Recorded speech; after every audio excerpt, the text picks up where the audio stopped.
گەڕانەوەی ئەمریکا بۆ سلێمانی و لاوازبوونی هەژمونی ئێران. گرێبەستە نوێیەکانی ئەمریکا و مەرگی ئێران لە کوردستان.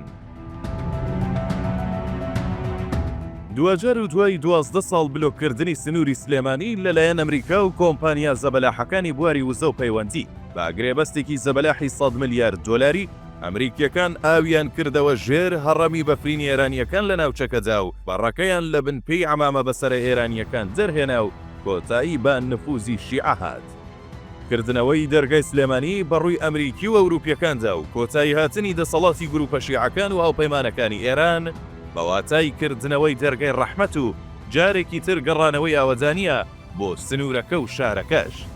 لە دوای پرۆسەکانی داگیرکاری عێراق، ئێرانیەکان لە بەغدادەوە بە ئاراستەی سلێمانی و ناوچەی سەوز کشان و بە دیاریکراویش لە دوای جەنگی داعشەوە ماوەی 3 ساڵە ئێرانیەکان بە تەواوی پێویستیەکانیانەوە هاتوونەتە سلێمانی و تەنانەت وەکو ناوچەی جێنفوز و هەژمونی خۆیان تەماشای دەکەن.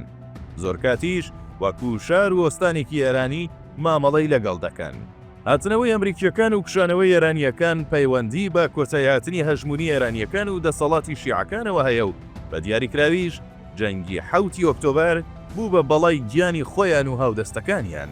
ئەو کێشە سیاسیەکان بە هاتنەوەی ئیدارەکەی دۆناڵد ترامپ زۆر بە خێراییتر گۆڕان، بە تایبەت کە ئیدارەکەی ترامپ زۆر دژە ئێران و دژە شیعەی تێدایە و ئەوان بۆ ئەم گەڕەی سیاسەتکردنیان پاکێژی تایبەتیان داناوە بۆ چۆنیەتی مامەڵەکردن لەگەڵ ئێرانیەکان و لە قاڵبدانیان و کۆتایی هێنان بە دەسەڵاتە فراوان و ڕەهاکانیان. ئێرانیەکان تەنها 1 ساڵ بەر لە ئێستا لە ڕێگەی گروپە میلیشیا عێراقیەکانیانەوە تەنانەت قونسوڵخانەکانی ئەمریکاشیان هەراسان کردبوو. لە پەرلەمانی عێراقیشەوە بە ئاشکرا داوای دەرکردنی یاسای ئەمریکا و هاوپەیمانەکانیان دەکرد.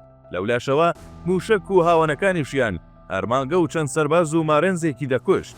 ئەمە جگە لەوەی کۆمپانیا و بزنسمان و دیپلۆماتکارەکان بەدیل دەگیران و بەرژەوەندیە ئابووریە زەبەلاحەکان دەخرانە مەترسی قوڵەوە. بەڵام ئێستا هاوکێشەکان بە ژوورێک گۆڕاون کە کۆمپانیا ئەمریکیەکان گرێبەستی غاز لە بندەستی سنوورەکانی ئێراندا بە بەهای 100 ملیارد دۆلار وەردەگرن و گروپ و میلیشیاکانیش نقەیان لێوە نایەت و ناوێرن تەنانەت ناڕەزایەتیش دەربەبڕن. ئێران دەمێکە سنووری سلێمانی وەکو قوڵایی استراتیژی خۆی تەماشا دەکات و لە ئاسایشی نیشتمانی خۆشیدا وەکو ناوچەی قەدەغەکراو یان چاودێری کراو داویەتی لە قەڵام. دوجار هاتنەوەی ئەمریکیەکان بەو قورسیە واتە کۆتایی دەسەڵات و شکاندنی استراتیژی ئەمنی ڕژێمە عەمامە بەسەرەکان. زۆرێک لە چاودێرانی سیاسی پێیان وایە گەڕانەوەی کۆمپانیا و دامەزراوە ئەمریکیەکان بۆ ناوچەکانی بندەستی ئێران سەرەتایە و لە قۆناغەکانی داهاتوودا زۆر هەنگاوی چاوەڕوان نەکراوی تری بەدوادا دێت کە لە دوجاردا سلێمانی و ناوچەکە ئیتر زۆنی پارێزراوی ئێرانیەکان نابێت.